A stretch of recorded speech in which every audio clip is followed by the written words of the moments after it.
warahmatullahi wabarakatuh. Perkenalkan, nama saya Uuli Faliksari dengan nomor induk mahasiswa 8781859228 dari Prodi Pendidikan Guru Sekolah Dasar, Unit Program Belajar Jarak Jauh, Universitas Terbuka Malang, Pokja Nganjuk Raya. Saya ucapkan terima kasih yang sebesar-besarnya kepada Ibu Niati Lisna EPD selaku dosen pengampu mata kuliah pembelajaran berwawasan kemasyarakatan atas bimbingan, dukungan, dan ilmu yang telah Ibu berikan. Berkat arahan Ibu, saya dapat menyelesaikan laporan ini dengan baik. Semoga kebaikan dan dedikasi Ibu terus memberi manfaat bagi kami dan masyarakat. Laporan ini disusun sebagai dokumentasi dari pelaksanaan program kegiatan kepemudaan dengan tema pelatihan keterampilan menjahit dan daur ulang kain perca yang bertujuan untuk mengembangkan keterampilan, pengetahuan, dan jiwa kewirausahaan di kalangan pemuda. Alat dan bahan yang digunakan yaitu jarum jahit, benang, lem tembak, kain perca, manik-manik, peniti bros, dan kerangka kipas. Kegiatan ini melibatkan berbagai tahap pelatihan dan bimbingan, mulai dari pengenalan alat dan bahan, proses produksi, hingga pemanfaatan platform digital untuk pemasaran produk. Program ini diharapkan dapat memberikan dampak positif bagi peserta, baik dalam peningkatan keterampilan teknis maupun dalam pengembangan potensi diri untuk dapat bersaing di pasar. Laporan ini akan mengulas secara rinci tentang tujuan, pelaksanaan, pencapaian, serta evaluasi kegiatan yang telah dilakukan sebagai bahan evaluasi dan rekomendasi untuk pengembangan kegiatan serupa di masa yang akan datang. Selanjutnya mari kita simak video selengkapnya.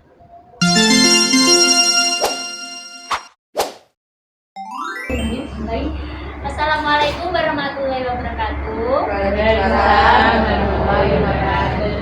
Sudah sarapan semuanya ini? Iya, nanti saya ajak sarapan ya, sama-sama ya nanti ya. Siap. Izinkan saya untuk memperkenalkan diri dulu. Nama saya Uul, saya mahasiswa dari Universitas Terbuka dari Pokja Nganjuk. Tujuan saya mengundang mama-mama muda ke sini untuk melakukan kegiatan yaitu pelatihan keterampilan menjahit.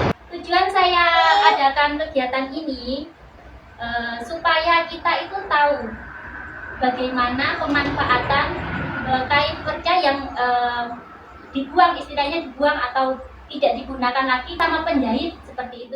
Setelah pemaparan tujuan kegiatan, fasilitator yang sekaligus menjadi narasumber memberikan edukasi tentang pemanfaatan limbah kain perca, yang notabene di Desa Kedung Rejo tidak ada penampung kain perca. Sedangkan beberapa penjahit yang ada di desa tersebut memiliki jumlah kain perca yang cukup banyak. Mereka membuang dan membakar kain perca sebagai solusi untuk mengurangi jumlah kain perca yang menumpuk, sehingga menyebabkan pencemaran lingkungan. Di sini narasumber memberikan opsi sebagai solusi tidak hanya untuk mengurangi pencemaran lingkungan, namun juga dapat membantu ekonomi keluarga, yaitu menjadikan kain perca sebagai kerajinan tangan yang bernilai jual. Jadi kalau bajunya di rumah ada yang sampai jahit sendiri atau bisa kalau pemakaiannya itu enggak parah, kita jahit sendiri. Jadi ini sudah ada teknik, sudah punya dasarnya ya. Narasumber mengajak peserta untuk saling berbagi pengalaman untuk mengetahui sejauh mana kemampuan dan pengetahuan peserta tentang menjahit. Di sini saya sudah menyiapkan beberapa kain perca yang saya ambil langsung dari penjahit. Penjelasan pertama dimulai dengan narasumber menguraikan berbagai jenis kain perca yang dapat digunakan, serta karakteristik masing-masing jenis kain, seperti ketebalan, kelembutan, dan daya tahan yang mempengaruhi cara pemanfaatannya dalam berbagai produk. Selain itu, narasumber memberikan pemahaman yang mendalam mengenai alat dan bahan yang digunakan dalam proses daur ulang kain perca, memperkenalkan berbagai jenis alat yang diperlukan, serta fungsi dan cara penggunaannya secara rinci, agar peserta dapat memahami teknik yang tepat untuk memaksimalkan hasil daur ulang.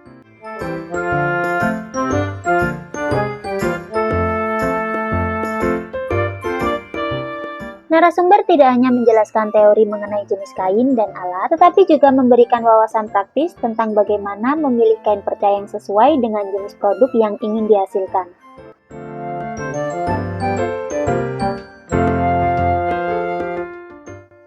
Kemudian peserta diminta untuk mengidentifikasi kain.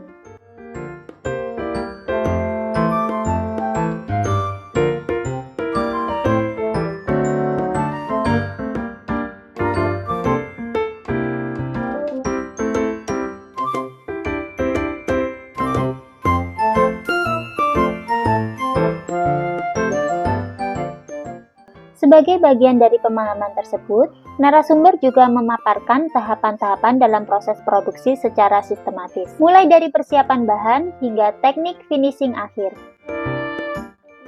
Dengan penjelasan yang mendetail tentang setiap langkah, peserta diharapkan dapat mengikuti proses produksi dengan lebih terstruktur, memastikan bahwa setiap tahapan dilakukan dengan tepat dan efisien. Hal ini bertujuan agar peserta tidak hanya menguasai keterampilan teknis, tetapi juga memahami pentingnya ketelitian dan kejelian dalam setiap langkah produksi agar hasil yang diperoleh optimal.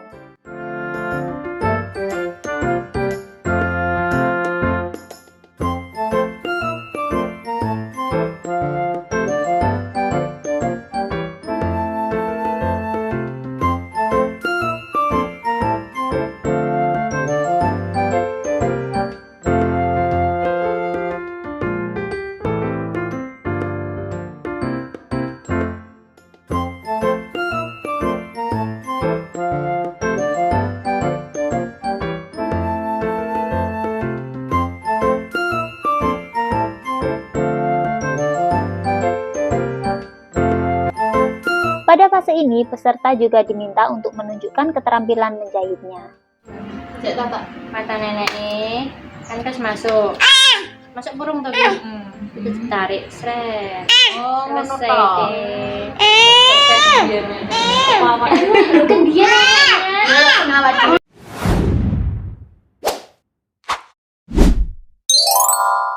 Pada pertemuan kedua, kegiatan peserta difokuskan pada pembuatan produk. Dimulai dengan menggambar pola sesuai kebutuhan jenis produk, yaitu bros. Dilanjutkan dengan memotong pola yang telah dibuat.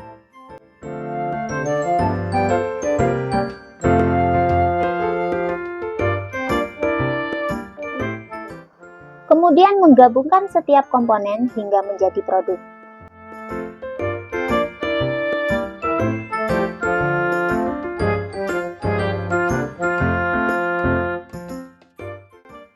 Pada tahap ini, peserta juga diajarkan cara pemasangan komponen kipas. Peserta diberi kesempatan untuk mencari solusi sendiri bagaimana pemasangan komponen. Kemudian narasumber membantu mengarahkan cara pemasangan yang tepat.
Pada proses ini, narasumber juga mendemonstrasikan bagaimana cara menghias produk agar terlihat lebih menarik.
Alhamdulillahirrahmanirrahim.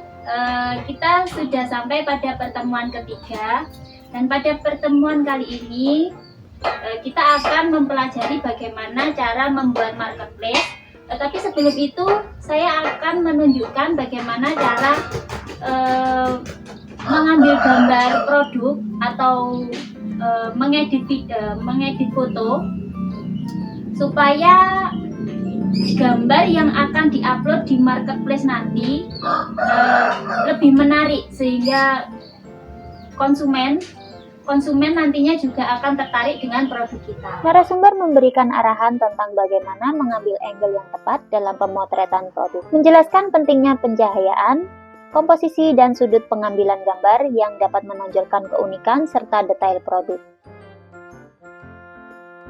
Setelah itu, narasumber melanjutkan dengan memberikan pemahaman mendalam tentang proses pembuatan akun di platform marketplace. Narasumber menjelaskan langkah-langkah pendaftaran, pengisian informasi toko, serta pengaturan profil yang perlu diperhatikan agar toko online terlihat profesional dan menarik bagi calon pembeli.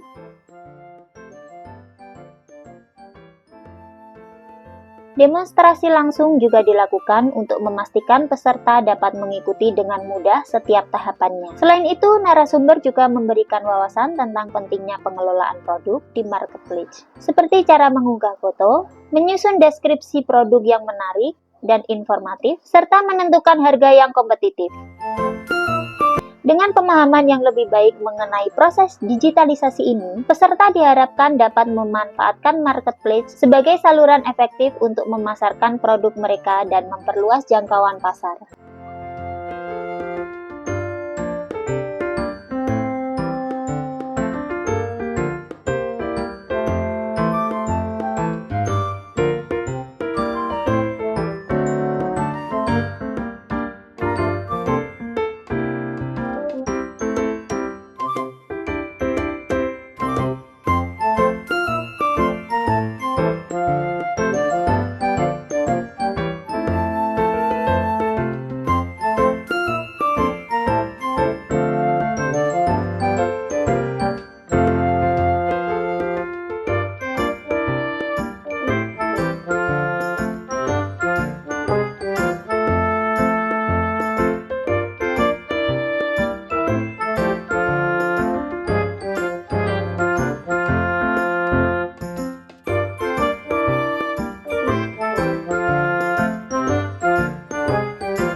Kemasyarakatan dalam kegiatan kepemudaan ini telah berhasil mencapai tujuan yang diharapkan, yaitu meningkatkan keterampilan dan pengetahuan para peserta dalam berbagai aspek, baik dalam segi produksi, pemasaran, maupun penggunaan teknologi digital.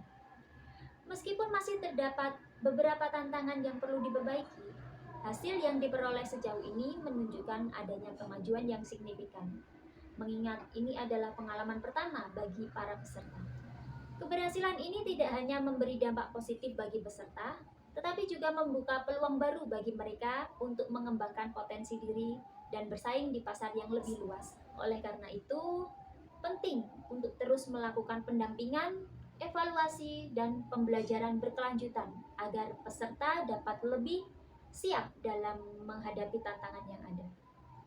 Semoga kegiatan ini dapat memberikan kontribusi nyata bagi pengembangan masyarakat dan menciptakan generasi muda yang lebih kreatif, inovatif, dan berdaya saing.